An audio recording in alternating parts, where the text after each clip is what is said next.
नमस्कार दोस्तों, electro viral podcast में आपका स्वागत है। नमस्कार। आज हम एक बहुत ही दिलचस्प इलेक्ट्रिकल मशीन पर बात करने वाले हैं। Synchronous motor. हाँ, सिंक्रोनस मोटर। इलेक्ट्रोवायर पॉडकास्ट के पिछले एपिसोड में तो इसकी बेसिक बनावट और ये काम कैसे करती है वो सब हमने देखा था। जी। आज हम उसी पॉडकास्ट के एपिसोड 62 से जो जानकारी मिली है उसके आधार पर इसके फायदे, नुकसान और असल में ये कहाँ इस्तेमाल होती है उस पर थोड़ी गहरी बात करेंगे। बिल्कुल। इसके प्रोज एंड कॉन्स और रियल वर्ल्ड यूज। हाँ, हमारा मकसद यही है कि इसकी जो खास बातें हैं वो समझें, क्यों ये इतनी अलग है और ये जानना क्यों जरूरी है। मतलब जो लोग इलेक्ट्रिकल इंजीनियरिंग में है या इंडस्ट्री में ऑटोमेशन का काम करते हैं, पावर सिस्टम डिजाइन में है, उनके लिए तो ये काफी काम की जानकारी हो सकती है। बिल्कुल। ये एक फंडामेंटल कॉन्सेप्ट है इन फील्ड्स में। सोचिए जरा, एक ऐसी मोटर जो सिर्फ मशीन ही नहीं चलाती बल्कि बिजली का बिल कम करने में भी मदद कर सकती है, पावर फैक्टर सुधार सकती है। हाँ, ये इसका एक बहुत बड़ा प्लस पॉइंट है ना? कमाल की बात। मतलब एक तरह से डबल ड्यूटी। बिल्कुल। चलिए इसी को समझते हैं कि ये सिंक्रोनस मोटर आखिर है क्या चीज और क्यों कुछ खास जगहों पर ये इतनी जरूरी हो जाती है। ठीक है। तो सबसे पहले इसके फायदे क्या हैं। वो पहली चीज जो इसे बाकियों से अलग करती है वो है इसकी स्थिर गति, कांस्टेंट स्पीड। बिल्कुल। और ये स्थिर गति मतलब मामूली स्थिरता नहीं है।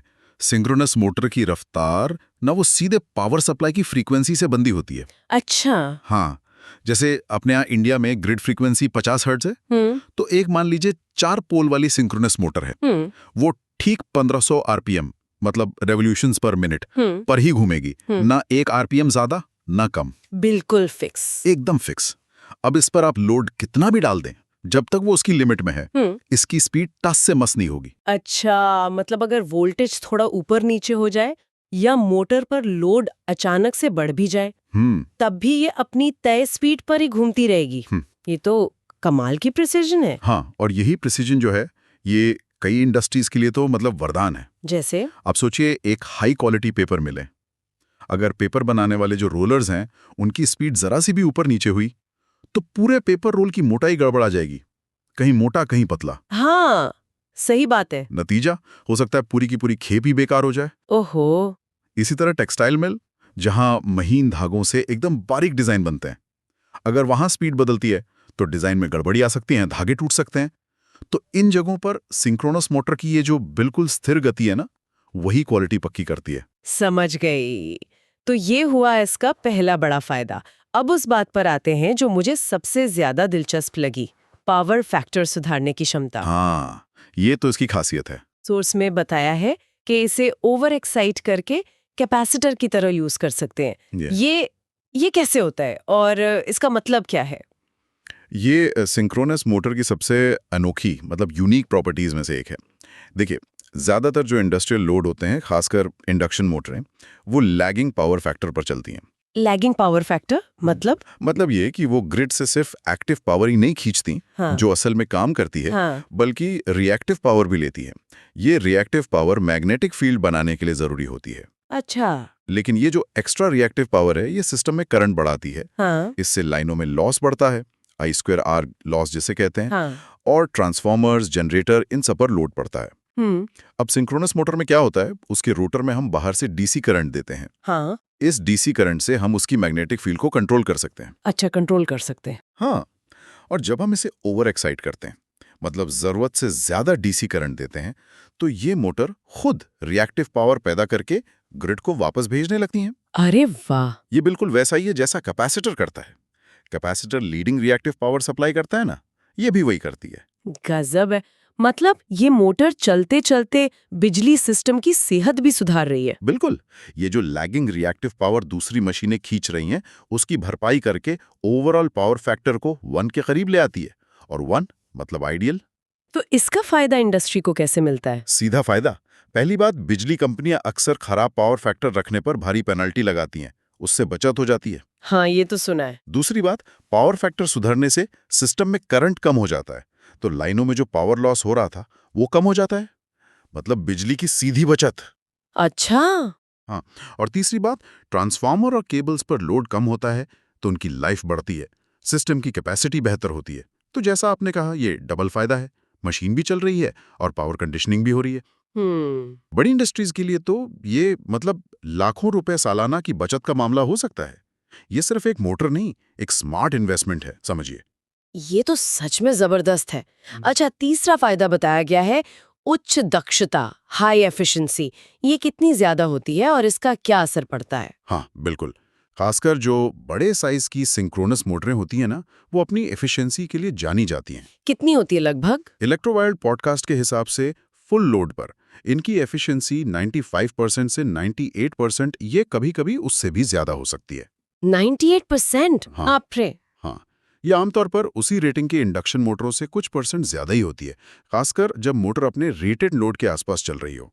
अब आप शायद सोचें कि भाई 2-3% ज्यादा एफिशिएंसी से क्या फर्क पड़ जाएगा। हाँ, सुनने में तो बहुत ज्यादा नहीं लगता। लेकिन सोचिए एक बड़े सीमेंट प्लांट के बारे में, या स्टील मिल, जहां सैकड़ों या हजारों किलोवाट की मोटरें लगी हैं और वो दिन में 24 घंटे साल भर चलती रहती हैं। हाँ, लगातार। वहां 2-3% एफिशिएंसी का अंतर भी साल भर में बिजली की खपत में बहुत भारी कमी ला सकता है। अच्छा, हाँ, उस स्केल पे तो फर्क पड़ेगा। ये ना सिर्फ कंपनी का ऑपरेशनल खर्चा कम करता है, बल्कि बड़े पैमाने पर देखें तो एनर्जी बचाने में भी मदद करता है। जब हम मेगावाट लेवल पर बात करते हैं तो हर 1% मायने रखता है। बात तो सही है, बड़ी तस्वीर देखें तो ये काफी महत्वपूर्ण हो जाता है। और चौथा फायदा क्या था?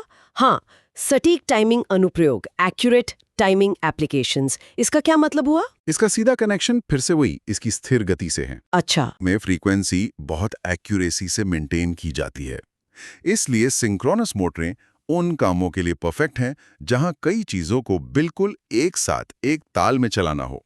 कोई उदाहरण? जैसे एक मल्टी कलर प्रिंटिंग प्रेस सोचिए। अगर अलग अलग रंग छापने वाले सिलेंडर्स जरा भी आगे पीछे हो गए तो पूरी इमेज धुंधली हो जाएगी, खराब हो जाएगी। हाँ बिल्कुल। सिंक्रोनस मोटरें ये पक्का करती हैं कि सारे सिलेंडर्स एकदम सिंक्रोनाइज होकर चलें, बिल्कुल एक साथ। इसी तरह कुछ खास तरह के कन्वेयर सिस्टम होते हैं जहां अलग-अलग सेक्शन की स्पीड बिल्कुल मैच होनी चाहिए ताकि प्रोडक्ट सही तरीके से बिना नुकसान के आगे बढ़े। इन सब जगहों पर इनकी जो भरोसेमंद फ्रीक्वेंसी लॉक्ड स्पीड है ना, वो अनमोल है। ठीक है, तो फायदे तो काफी सॉलिड हैं एकदम। स्थिर स्पीड, पावर फैक्टर सुधारने की गजब क्षमता, बेहतरीन एफिशिएंसी और सटीक टाइमिंग। लेकिन जैसा आपने शुरू में कहा था, हर चमकती चीज सोना नहीं होती। इसके कुछ नुकसान भी होंगे फिर? हाँ बिल्कुल, और वो जानना भी उतना ही जरूरी है। सबसे पहली और कह सकते हैं सबसे बड़ी चुनौती ये है कि ये खुद से स्टार्ट नहीं होती। खुद से स्टार्ट नहीं होती? मतलब जैसे एक आम इंडक्शन मोटर होती है, आप उसे सीधे सप्लाई से जोड़ते हैं और वो घूमने लगती है, क्योंकि उसके रोटर में अपने आप करंट पैदा होता है और टॉर्क बनता है। हाँ। लेकिन सिंक्रोनस मोटर के रोटर को हमें बाहर से डीसी सप्लाई देनी पड़ती है उसकी फील्ड बनाने के लिए। जब मोटर रुकी हुई होती है तो स्टेटर की घूमने वाली मैग्नेटिक फील्ड जो सप्लाई फ्रीक्वेंसी पर घूम रही है और रोटर की जो स्थिर फील्ड है, उनके बीच कोई नेट टॉर्क नहीं बन पाता, इसलिए ये खुद से घूमना शुरू ही नहीं कर पाती। अरे, तो फिर इसे स्टार्ट कैसे करते हैं? इसके लिए कुछ जुगाड़ करने पड़ते हैं, कह सकते हैं, या तरीके हैं। एक तरीका है पोनी मोटर का इस्तेमाल। Pony motor?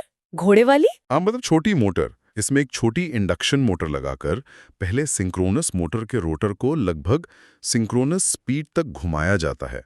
फिर रोटर को डीसी सप्लाई देकर उसे स्टेटर फील्ड के साथ लॉक कर दिया जाता है और फिर वो छोटी पोनी मोटर को हटा लेते हैं। अच्छा, ये तो थोड़ा झंझट का काम लगता है। हाँ है। दूसरा तरीका जो ज्यादा आम है वो है रोटर पर डैम्पर वाइंडिंग लगाना। Damper winding? ये कॉपर की छड़ें होती हैं, कुछ इंडक्शन मोटर के रोटर जैसी। शुरू में जब डीसी सप्लाई बंद होती है तो ये डैम्पर वाइंडिंग मोटर को एक इंडक्शन मोटर की तरह स्टार्ट होने में मदद करती है। अच्छा। जब रोटर सिंक्रोनस स्पीड के नजदीक पहुंच जाता है तब डीसी सप्लाई ऑन करते हैं और रोटर खिंचकर सिंक्रोनिज्म में आ जाता है, मतलब लॉक हो जाता है। लेकिन दोनों ही तरीकों का मतलब है एक्स्ट्रा कंपोनेंट, एक्स्ट्रा जटिलता और कंट्रोल सिस्टम। समझ गई। मतलब इसे चालू करना ही अपने आप में एक पूरा प्रोसेस है, और जाहिर है इस सब तामझाम से लागत भी बढ़ती होगी। बिल्कुल, यही इसका दूसरा बड़ा नुकसान है, सिस्टम की ज्यादा लागत।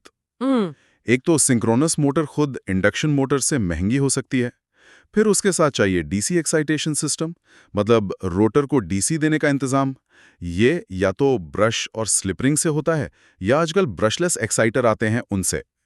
फिर एक ज़्यादा कॉम्प्लेक्स कंट्रोल पैनल चाहिए जो ये स्टार्टिंग वगैरह संभाले, और मोटर की सेफ्टी के लिए भी खास प्रोटेक्शन लगाने पड़ते हैं, जैसे आउट ऑफ स्टेप प्रोटेक्शन। बाप रे। तो इन सब को मिला दें तो सिंक्रोनस मोटर लगाने का जो शुरुआती खर्चा है वो एक इंडक्शन मोटर सिस्टम के मुकाबले काफ़ी ज़्यादा हो सकता है। तो फिर सवाल वही आता है, इतनी महंगी और जटिल चीज क्यों इस्तेमाल करें? जवाब वही है इसके, वो अनोखे फायदे। अच्छा, ट्रेड ऑफ। बिल्कुल, ये एक तरह का ट्रेड ऑफ है। जहां परफॉर्मेंस सबसे ज्यादा जरूरी है, जहां वो स्थिर गति या वो पावर फैक्टर सुधारने की क्षमता बिल्कुल अनिवार्य है, वहां इंडस्ट्री ये एक्स्ट्रा कॉस्ट उठाने को तैयार होती है, क्योंकि उसके बिना या तो उनका काम ही नहीं चलेगा, या क्वालिटी खराब होगी, या फिर बिजली का बिल आसमान छुएगा। हाँ, तो ये प्रीमियम परफॉर्मेंस के लिए प्रीमियम कीमत चुकाने जैसा है। ठीक है।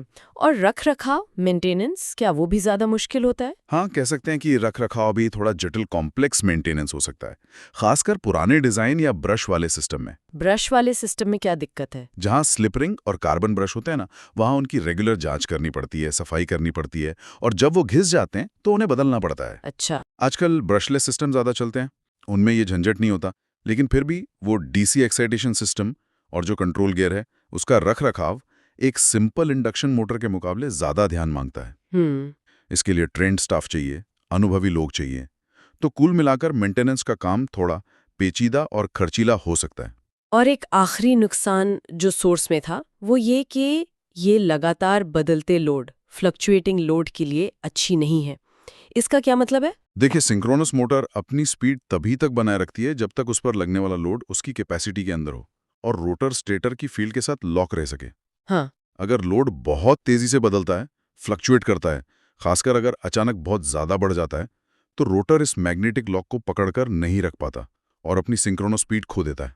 ओह, तो फिर क्या होता है? इसे कहते हैं पुल आउट हो जाना या लूजिंग सिंक्रोनिज्म। ऐसा होने पर मोटर बहुत ज्यादा करंट खींचने लगती है और इसे फौरन बंद करना पड़ता है, वरना वो जल सकती है। अच्छा, तो ये नाजुक है इस मामले में। हाँ, कह सकते हैं। इसलिए ये उन एप्लीकेशंस के लिए सबसे अच्छी हैं जहां लोड ज्यादातर स्थिर रहता है या फिर धीरे धीरे बदलता है, जैसे सेंट्रीफ्यूगल पंप हो गए, बड़े पंखे या कंप्रेसर जो लगातार एक ही लोड पर चलते रहते हैं। ये उन मशीनों के लिए ठीक नहीं है जहां लोड अचानक बहुत घटता बढ़ता है, जैसे कोई क्रशर हो गया या कोई रोलिंग मिल जहां मटेरियल कभी आता है कभी नहीं। उनके लिए ये उपयुक्त नहीं है। ये बात साफ हो गई। तो अब जब हमने फायदे और नुकसान दोनों देख लिए, तो असल दुनिया में ये मोटरें दिखती कहाँ हैं? सोर्स ने कुछ उदाहरण दिए थे, है ना? हाँ, और वो उदाहरण सीधे इसके फायदों से जुड़े हुए हैं। सबसे पहला और शायद सबसे कॉमन इस्तेमाल है पावर फैक्टर सुधार, पावर फैक्टर करेक्शन। अच्छा। बड़ी बड़ी फैक्ट्रियों में, जैसे सीमेंट प्लांट हैं, स्टील प्लांट हैं, केमिकल प्लांट, जहां बहुत सारी इंडक्शन मोटरें लगी होती हैं या वेल्डिंग इक्विपमेंट होते हैं जो भारी लैगिंग पावर फैक्टर पैदा करते हैं, वहां अक्सर बड़ी सिंक्रोनस मोटरों को लगाया जाता है। मशीन चलाने के लिए? हाँ, मशीन चलाने के लिए भी, और कभी कभी तो इन्हें बिना किसी मैकेनिकल लोड के सिर्फ पावर फैक्टर सुधारने के लिए ही चलाया जाता है। सिर्फ पावर फैक्टर के लिए? हाँ, तब इन्हें सिंक्रोनस कंडेंसर या सिंक्रोनस कैपेसिटर कहते हैं। ये बस ग्रिड से जुड़कर उसे लीडिंग रिएक्टिव पावर सप्लाई करती रहती हैं। इससे पूरी फैक्ट्री का पावर फैक्टर सुधर जाता है, पेनाल्टी बचती है, सिस्टम की एफिशिएंसी बढ़ती है। वाह, मतलब ये ग्रिड के लिए एक तरह के पावर कंडीशनर का काम कर रही हैं। हाँ। और दूसरा उपयोग क्या था? दूसरा मुख्य उपयोग है उन उच्च परिशुद्धता वाली मशीनों, हाई प्रिसिजन मशीन्स में, जहां स्पीड का बिल्कुल स्थिर रहना सबसे जरूरी है। हाँ, जैसे पेपर मिल आपने बताया था। या फिर मेटल रोलिंग मिल्स, जहां धातु की चादरों को बिल्कुल सटीक मोटाई में रोल करना होता है। वहां सिंक्रोनस मोटर की स्थिर गति ही प्रोडक्ट की क्वालिटी की गारंटी देती है। जरा सी भी स्पीड इधर उधर हुई तो पूरा प्रोडक्ट रिजेक्ट हो सकता है। हाँ, ये तो सीधा इसके कांस्टेंट स्पीड वाले फायदे से जुड़ा है। और वो टाइमिंग डिवाइस वाला पॉइंट, वो कैसे?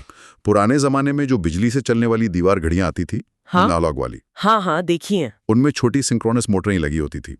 उनकी सुई की जो गति थी वो सीधे सप्लाई फ्रीक्वेंसी 50 या 60 हर्ट्ज पर निर्भर करती थी, जो कि काफी स्थिर रहती है। अच्छा, इसलिए वो इतना सटीक टाइम बताती थी। बिल्कुल। आजकल तो डिजिटल घड़ियां ज्यादा चलती हैं, लेकिन यही सिद्धांत आज भी कुछ खास औद्योगिक टाइमर्स और कंट्रोल सिस्टम में इस्तेमाल होता है, जहां घटनाओं का बिल्कुल सटीक सिंक्रोनाइजेशन जरूरी होता है। अच्छा। मान लीजिए आपको बिल्कुल ठीक समय पर कोई वॉल्व खोलना है या बंद करना है या कोई प्रोसेस शुरू करना है, वहां ये सिद्धांत काम आता है। दिलचस्प। और आखिरी एप्लीकेशन क्या बताया गया? सोर्स के अनुसार इनका उपयोग बड़े हाइड्रोलिक पंप और compressors, large hydraulic pumps compressors में भी होता है। पंप्स और कंप्रेसर्स में? हाँ, खासकर उन जगहों पर जहां एक स्थिर फ्लो या प्रेशर बनाए रखना जरूरी होता है। कुछ पंप और कंप्रेसर के डिजाइन ऐसे होते हैं कि अगर उनकी स्पीड बदलती है तो उनकी एफिशिएंसी बहुत गिर जाती है या सिस्टम में वाइब्रेशन वगैरह आने लगते हैं। अच्छा। इन एप्लीकेशंस में अक्सर लोड भी काफी स्थिर रहता है और हाई एफिशिएंसी भी चाहिए होती है। तो यहाँ सिंक्रोनस मोटर के तीनों गुण काम आ जाते हैं: स्थिर गति, उच्च दक्षता और स्थिर लोड पर अच्छा चलना। तो कुल मिलाकर अगर मैं इसे समेटने की कोशिश करूं, सिंक्रोनस मोटरें स्पीड कंट्रोल की उस्ताद हैं, बिजली बचाने में माहिर हैं और पावर फैक्टर सुधारने का वो अनोखा टैलेंट रखती हैं। हाँ, लेकिन ये महंगी हैं, इनको स्टार्ट करना थोड़ा टेढ़ा काम है, रखरखाव ज्यादा चाहिए और लोड में ज्यादा उठापटक इन्हें पसंद नहीं। बिल्कुल सही कहा आपने, एकदम सटीक सारांश।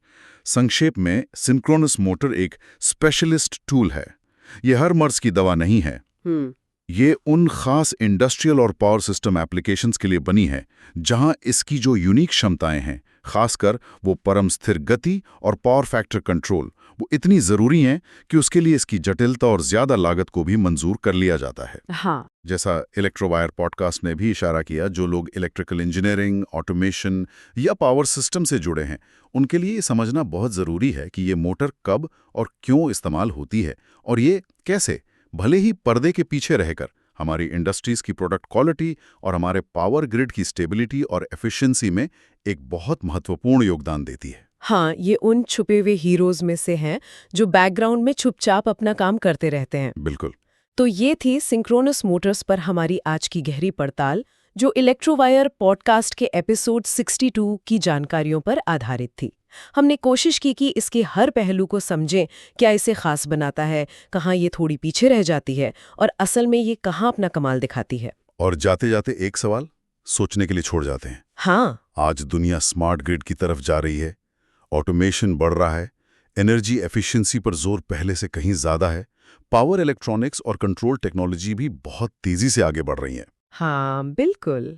तो क्या हम भविष्य में सिंक्रोनस मोटर के सिद्धांतों का इस्तेमाल करते हुए और भी बेहतर, शायद ज्यादा फ्लेक्सिबल या और भी किफायती मशीनें बनते हुए देखेंगे? या क्या इनकी जो सटीक कंट्रोल वाली क्षमता है वो इन्हें रोबोटिक्स या इलेक्ट्रिक गाड़ियों जैसे नए फील्ड्स में कोई भूमिका दिला सकती है? भविष्य में ये तकनीक कैसे इवॉल्व होती है, ये देखना दिलचस्प होगा। बिल्कुल, सोचने वाली बात है। हमारे साथ इस जानकारी की गहराई में उतरने के लिए धन्यवाद। तो दोस्तों, ये था आज का एपिसोड इलेक्ट्रोवायरल पॉडकास्ट का। अगर आपको ये जानकारी पसंद आया हो तो चैनल को सब्सक्राइब कीजिए और वीडियो को शेयर करना ना भूलें। जुड़ते रहिए इलेक्ट्रोवायरल के साथ, क्योंकि यही मिलेगी आपको इलेक्ट्रिसिटी से जुड़ी सही और यूजफुल नॉलेज।